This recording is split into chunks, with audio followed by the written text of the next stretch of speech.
Hey everyone, welcome back to my channel. My name is Grant. Yet again, I am back in the kitchen, and today I am making probably one of my favorite Asian recipes. I am making chicken pad thai. So, this recipe, it did not come out of a cookbook. This recipe comes from a fellow YouTuber called Marion's Kitchen. She is an Australian and Thai queen. All of her recipes that I find are online, so I actually have it printed right here. Whenever you look it up, it says traditional prawn pad thai, but I'm just switching out the shrimp for chicken this time. So I am extremely excited. I love watching Marion's Kitchen. It is so exciting. However, I will preface by saying there are a lot of ingredients that are extremely hard to find if you're just looking in a regular grocery store. I actually went to an international grocery store, H-Mart, yesterday, and that's where I got a lot of these ingredients. Since they are hard to come by, I will link down below a 4-ingredient pad thai sauce recipe that also comes from Marion's Kitchen, and there is a video that goes along with it. But I will link that down below, which are basically everyday items. I'm ecstatic to make this because, like I said, pad thai is one of my favorite Asian dishes ever. It's so good. I love the sweetness and the tanginess of it all. However, this is my first recipe from Marion that I have ever created. So I am super excited to find out how it works. So yes, that's about it. So let's get started. There is a lot of prep that goes into the dish since pad thai is a noodle dish. I have rice vermicelli noodles. I think I pronounced that right, but that's the package that they come in. And rice noodles have the tendency of sticking together that I have noticed. So before this video, I soaked them in cold water for an hour, and then I boiled them in water for about 13 minutes. And so I have my noodles right here. They are not sticky and they are ready to go. So other things that I have to prep, I have some chives. The recipe calls for Chinese chives. I could only find Korean chives, but I am going to go ahead and cut these in little, it says batons. I love that. So I'm gonna cut that really quickly. I'm just gonna cut the ends because I don't need them to just do this. All right, so here's our chives, and I'm just gonna put these on a plate. I also forgot to mention with the chives, it says you want about a half a cup of chopped chives. Also have some bean sprouts right here. I literally had to do nothing to them. They were already pre-rinsed and everything, but I have about, this is more than a half a cup, but I'll see how I use this. So with pad thai, you can't have pad thai without peanuts. So I have some peanuts. This is not hard to come by. They're cocktail peanuts, but they'll do, and I like a lot of peanuts on my pad thai, so I am just going to roughly chop a bunch. Pad thai isn't pad thai without the peanuts on top.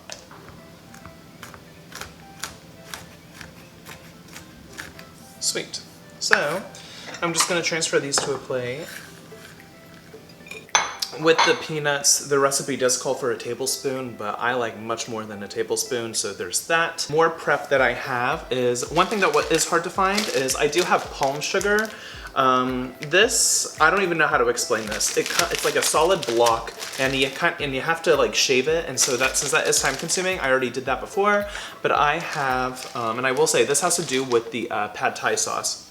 And I noticed that with the noodles, I used 400 grams. The recipe called for 100, and that was not enough for my partner and I. Therefore, I'm doubling the sauce. I'm keeping everything else as is. But with the sauce, it says 60 grams of palm sugar, so I did 120. So that's what this is. And I literally just took a knife and I cut it and I shaved it and I chopped it up. And for the sake of time as well, I have a chicken breast. You can use chicken thigh, of course, that's totally up to you. But I just took a chicken breast, and Marion on her video said that the meat should never outdo the noodles, because what pad thai is a noodle dish. So this was a very large chicken breast, and I just thinly, I don't know if you can see, but I just thinly sliced and cut into little squares. So this is ready to go as well. I also have a red shallot, and I peeled this and everything, and I'm just going to dice this. So I will go ahead and do that. I have plates everywhere. So I'm going to transfer this to a plate. So for these next two ingredients that are very hard to come by as well, I have this white bean curd. I will say the recipe calls for yellow bean curd, but I could not find that at the store yesterday. Try to find it firm as well, but I need 50 grams of this cut into small little cubes. And then I also have pickled radish. And for traditional pad thai, Marion says that you cannot do a traditional pad thai without pickled radish. So Marion girl, I gotcha. And this I need 2 teaspoons, so not very much. This needs to be cut into small pieces as well. So there's that, and I will cut these now. All right, so this is a pickled radish. I've never seen that in my life. And I am just going to cut into small pieces.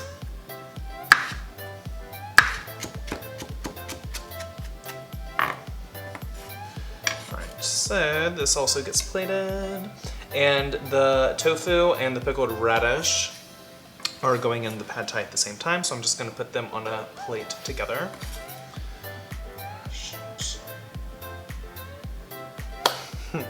So, the tofu was not firm. I thought it was, but it's not. So that's not going into the pad thai because it was disintegrating in my fingers and I do not want a mushy mess. So we're moving on. Okay, great.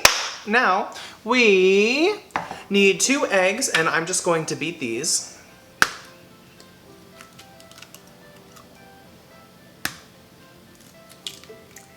And then we're gonna beat.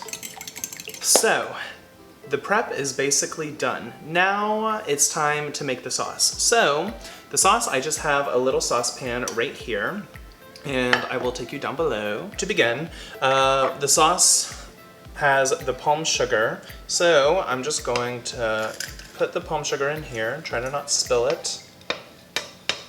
There we go. Now I have 50 grams of tamarind concentrate that I already have measured out right here. And this is the concentrate that I'm using. And so that's just going straight in here. I also have 50 grams of fish sauce that I have right here. Fish sauce is actually one of the ingredients that is actually not that hard to come by. If you just go into the international aisle in your grocery store, you should be able to find that there in the Asian section.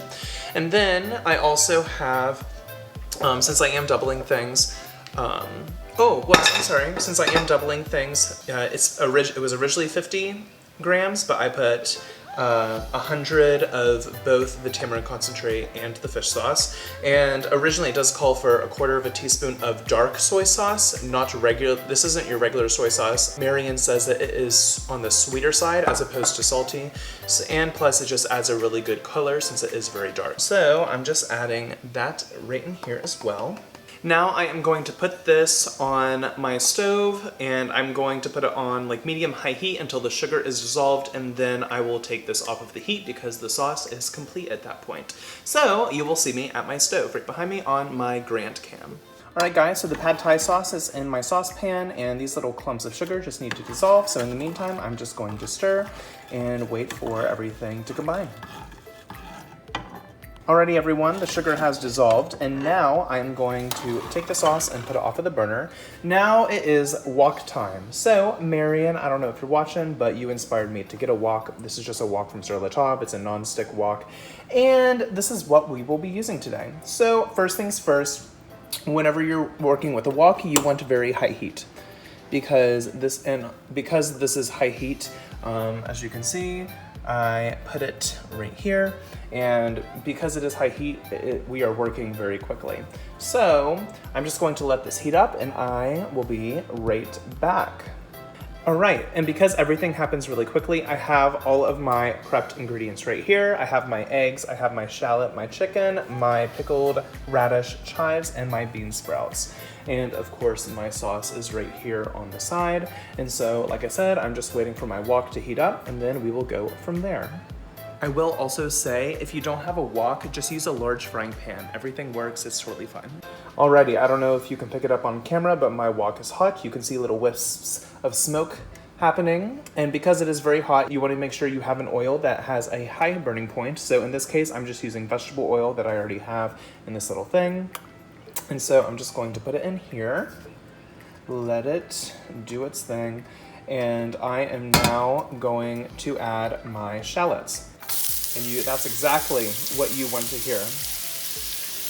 So I will be right back, and these need to stir fry for about 30 seconds.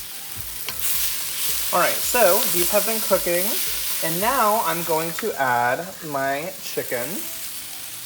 And now, whenever you add your meat, you want to make sure, this won't come off. Now, whenever you add your meat, you want to make sure that you spread the meat out so that it all cooks quickly. If it's all clumped together, then it will stew. It will not cook the way it needs to. All right, so, and also because see that beautiful sear? That's amazing. And also because I sliced everything so quickly, and because I slice everything so thin, the chicken will cook faster as well. And that is the whole point of stir frying. Sorry, my wok is moving all over the place.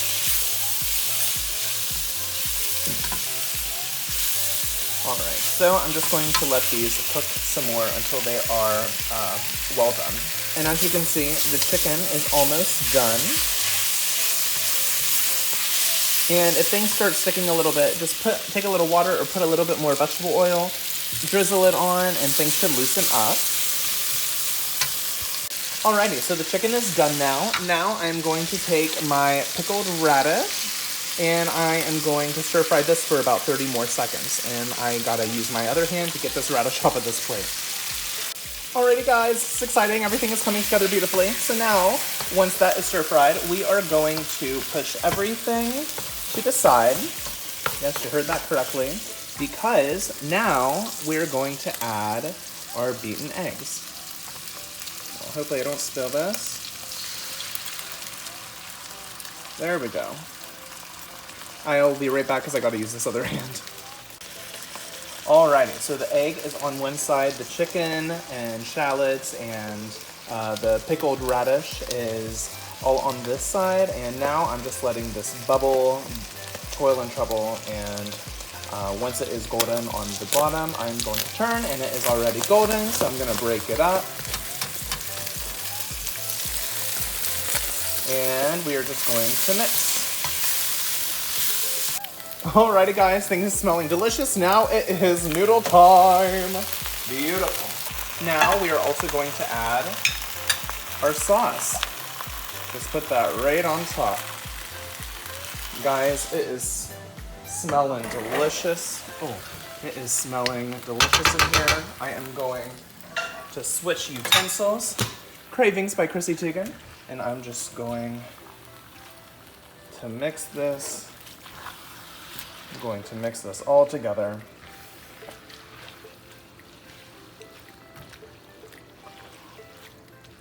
Alrighty guys, now that is combined, we are going to take our bean sprouts and also our chives, and we are just going to toss these through, and we are going to toss these through, and we are basically done with the cooking at this point. Alright guys, so I am done cooking it. I just plated the pad thai. Now we're gonna do our finishing touches. Alrighty, look at that. That looks so good.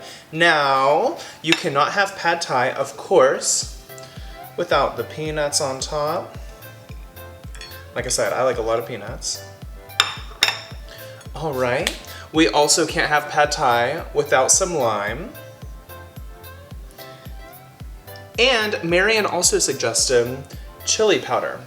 So I have some chili powder right here, and I'm just going to sprinkle it on top. So here is the finished product. Looks pretty damn good to me. Alrighty, now it's my favorite part. Time to try this thing. Here we go. Need to get a piece of chicken. It smells so good. It smells so good. It smells exactly what pad thai should smell like.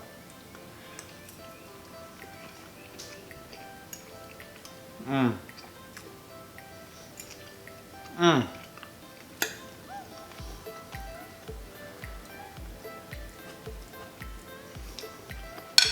It's sweet. It's tangy. This is exactly, in my opinion, what pad thai should taste like. Mmm. I like the chili powder on top. That's also a good touch. That is really good. That is really good. So,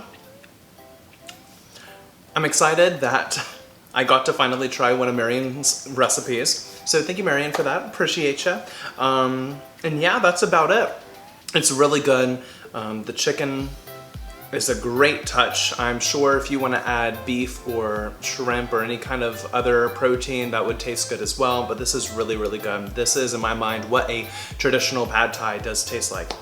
And it is a thumbs up for me. It's pretty easy to make, very quick to do, but it was very, very delicious. So thank you guys so much for watching. I hope you appreciated it. Let me know how you liked it down below. Give me a thumbs up if you will, and ring that bell down below as well so that you get notifications for whenever I post more videos. So that's about it, guys. Thank you so much, and I hope to see you on the next one. Bye, guys.